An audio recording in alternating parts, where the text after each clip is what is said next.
Well, Merry Christmas, everyone. You might not see this on Christmas Eve while I'm recording it, but I just want an excuse to do the ugly sweater thing since I like to bring this out each year. It's a Tyrannosaurus Rex. So, and then tonight I'll go look at the house lights and Christmas lights and the parks. And so it's always a fun thing to do. One of my favorite holidays. Um, there's no such thing as excess. So what I want to do is I want to talk about a meeting we had for the Seminole Wars Foundation last week. It was at the Dade City Pioneer, Florida Museum, a public meeting, and then there's a reenactment going on. Dade City Pioneer, Florida Museum, not to be confused with the Florida Pioneer Museum. And now that I've probably got you so confused on that, I'll have to put a link in the description below. Turned out to be a great event. Andy Warner did an excellent job, had it well scheduled. And so I was there with the Seminole Wars Foundation. The meeting show you a few things as soon as I share the screen here.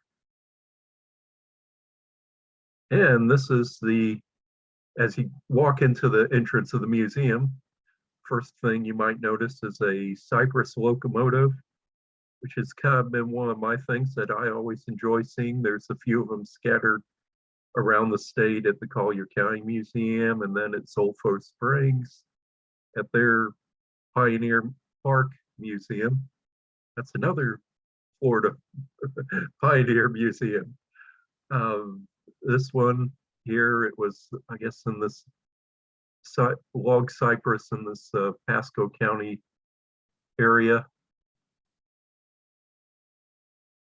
Coomer Sons Cypress Company, I believe. Anyway, then you go in the museum, which I'll show a particular exhibit, but just want to show the Seminole Indian exhibit. They have some patchwork, and in the display case, it's kind of down on the right. It's a pair of Seminole moccasins, which I thought was neat, and some beadwork, and a little description of Polly Parker.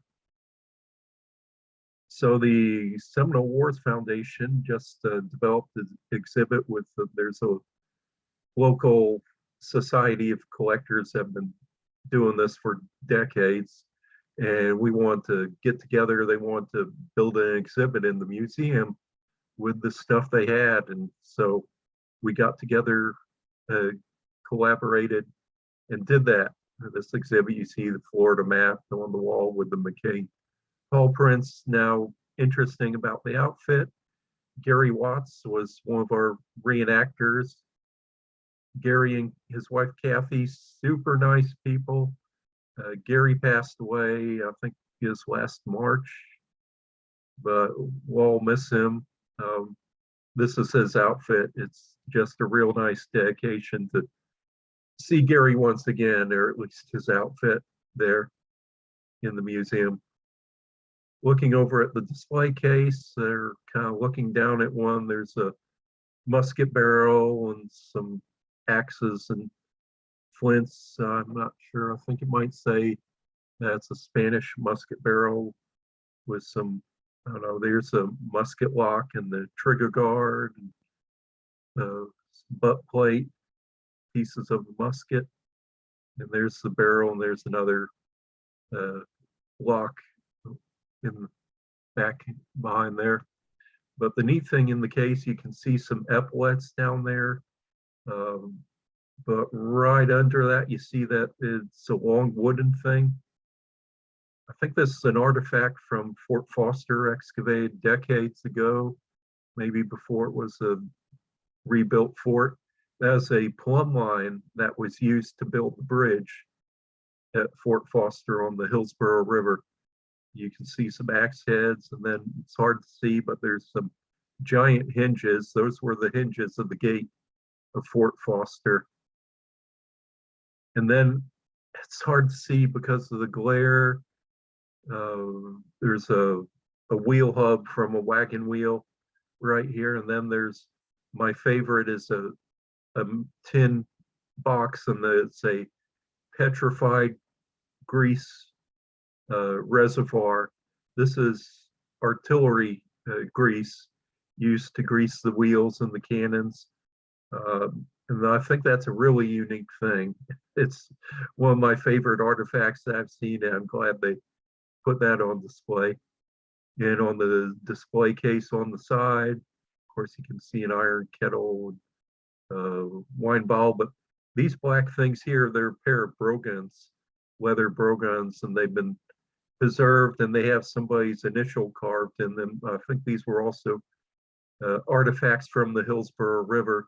So those are shoes worn by a soldier. And so those few things that I showed you make this a really unique collection. How many Seminole War artillery grease buckets and brogans have you seen in collections and on display in museum? None, I imagine. Another part of the exhibit showing, musket flints and artifacts from China. And there's another display case, has some artifacts from Fort Cross and Fort Baker and a few other forts in Florida. And nearby in another display case, when we were building this, we were talking about Derringer pistols.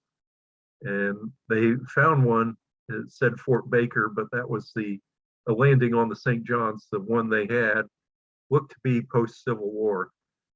The Derringer pistols they actually did have on the Seminole War. You can see this one on the top. That's kind of the first from about 1825. So these are more Seminole War period Derringer pistols, the early models, 1820s to 1840s. So, I'm sure everybody might find those neat.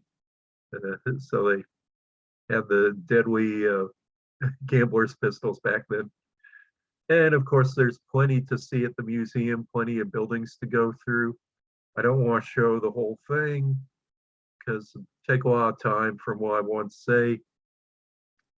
But here's a steam engine. I'm always interested in engines, and behind it go in one of the buildings, and here's a room that has sewing machines, including the early kind. And there's a shoe shop, shoe leather, and this is a leather sewing machine. In fact, somebody's asking me if anyone had a leather sewing machine, and then I walk in the building here. Here's one right here. I don't think it's working, but shows you what one is. And then I want to talk about here up there, Fort Foster. We had several table displays, and many of you have been to Fort Foster. This is an old stock photo, I think probably from the 1970s, from the National Park website of Fort Foster, or not the National Park, the Florida State Parks, Hillsborough River. Here's the display, the volunteers, Florida State Parks, Hillsborough River, the Hillsborough River State Park Preservation Society, and you see on the emblem as the bridge over the Hillsborough River, which of course is rebuilt today. And they have a donation box in here with a little model of the fort. And the reason being is that Fort Foster has been closed for 2 years. And during that time, they've not able to do any fundraising, and nobody's been in the fort. The elements and weather have not been kind. And the annual events that they've had at the fort, they've not been able to do to raise money to preserve the fort. So there's some rot they want to take care of in the blockhouse. Especially, you can see the walkway when they have school programs where people come to the fort. All that lumber on the walkway has actually rotted out. The pickets are pretty good, and it's hard to see on the images here. They have pictures of the actual walkway, the boards there have blown out. So right now they can't do any events inside the fort until they can raise money and get those repaired. They're trying to raise about $75,000. So I want to make you aware of a fundraiser that the volunteers are trying to do. You've seen the stock photo of the cannon, and they got this cannon about 2003. It's a actual a, a metal carriage. It looks like wooden, so the carriage will last about 200 years in the weather. But you see all the wooden ramp that's on. The ramp has rotted out. They've actually had to remove the cannon from there, so because the cannon was actually falling through the weight of their artillery piece, the 6-pounder, was blowing out the wood on the fort. And so that's the little thing I want everyone to know about the dire need to help preserve Fort Foster. It's one of the few interpretive forts we have in Florida. Fort Christmas is also around, but it's more of a museum and not a so much interpretive, playhouse for us when we're doing the reenactments or doing tours. Fort Foster is reconstructed as the actual fort. Fort King's being reconstructed too, but it's not all complete. Fort Foster has been complete for several years. They had to do some major reconstruction about 30 years ago. Now onto the Pioneer Florida Museum. They had an event on December 18th. They reenacted a battle that had on December 18th. The Battle of Black Point being the anniversary. And that was when the Florida militia on December 18th, 1835, were trying to chase all the Indians down to Fort Brooke. So at Alachua Prairie on the western area, they detached their wagons to send them to Micanopy, and most of the militia fort headed south, and the wagons kept on going and were ambushed by the Indians. And they, of course, they didn't have any oxen for that, but the Indians ambush. And actually, they, maybe not so much, maybe the real battle, they didn't have a picket fence, but they were kind of confined the area to where they could do the reenactment, but actually turned out to be good for safety to keep the spectators back. So, when we use black powder, even though we don't fire muskets, safety is a big concern. Have to keep so far away from the spectators because black powder muskets even fire out powder, even though we don't have projectiles or wadding in. So the Seminoles attacked the militia in the real battle. There's about 6 killed and 8 wounded of the militia soldiers. Is a defeat for the Florida militia. And of course they chase the militia away. Run away, run away. Seminoles loot the wagons. They take all the cooking utensils, food supplies, and clothing that are on the wagons.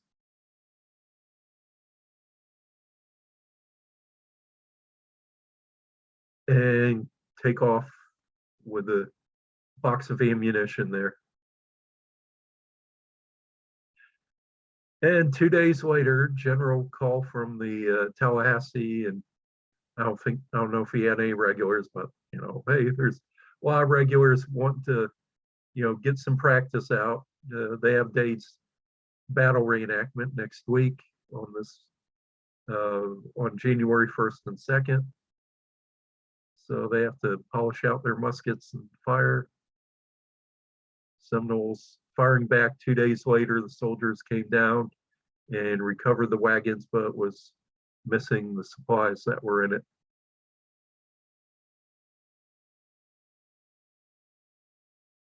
And they chase away the Seminoles. There's 4 Seminoles that were killed in the battle 2 days later.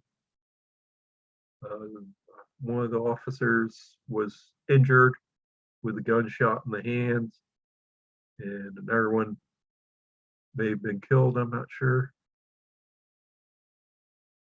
always casualties on the ground. As you can see, the Seminoles are masters of disguise. As soldiers recover the wagons, and the dead rise up, as always, after reenactments.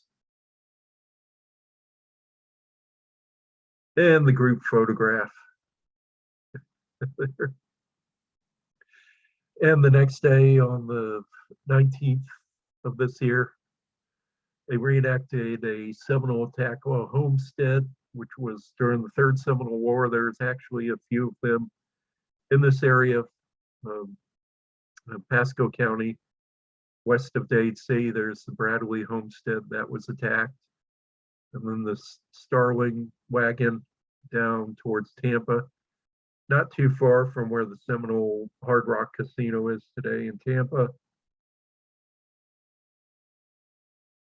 And a month after that, that was in May 1856. In June 1856, the Seminoles attacked the Willoughby Tillis homestead down near Fort Meade. That's interesting because it has connections with the Battle of Black Point 28 years earlier, because Willoughby Tillis, he was in that homestead, and his some of his family members were killed at the Battle of Black Point. So he could never get away from the attacking Seminoles. And of course, the Seminoles raid another wagon parked conveniently in front of the homestead. And that actually, the Battle of Tillis Farm on June 14th, 1856, concluded 2 days later with heavy fighting along the Peace River. Not too far away, was actually the largest and bloodiest battle of the Third Seminole War. Largest number of casualties on both sides. And they go away, and actually at this point I leave because I live about 4 or 5 hours away, and I just don't like to drive at nights. And this was like 3 o'clock in the evening, about 2 or 3 hours of daylight. I didn't want to be driving at night, so I got at least almost as far as Perry. So I wasn't driving in the dark all night, which I don't like to do. But anyway, I want to show you the Pioneer Florida Museum in Dade City, tell you about some of the exhibits. It's well worth it to go and visit the museum. I encourage it. And they're going to try to do this annual event every December and reenact a different reenactment each year. They like to do something else on the history. And so come out for that. And come out to Dade Battle Reenactment, January 1st and 2nd. I'll be there at the Seminole War table, and love to talk history. Hope to see everyone.